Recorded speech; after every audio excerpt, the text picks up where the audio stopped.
Shiva, commissioner నా ఫ్రెండే. నేను జరిగిందంతా అతనికి చెప్తాను. You don't worry. ఇక నుంచి నా మాన్విత నీ సున్ను. మీరు మాత్రం హ్యాపీగా లైఫ్ ఎంజాయ్ చేయండి. All the best.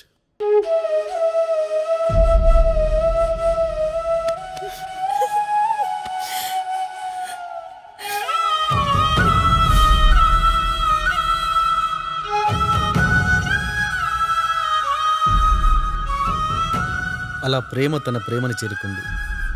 ఈ సృష్టిలో కలుషితం లేనిది ఏదైనా ఉంది అంటే అది ప్రేమ మాత్రమే. అలాంటి స్వచ్ఛమైన ప్రేమకు పంచభూతాలు కూడా సహాయపడతాయి. అందుకు నిదర్శనమే ఈ ప్రేమ కథ. ఇవాళ మోస్ట్ ఇంపార్టెంట్ టాపిక్ గురించి తెలుసుకున్నాం sir. We are extremely happy. Shivan సునందల స్వచ్ఛమైన ప్రేమ గురించి తెలుసుకున్నాం. Destiny makes everything sir.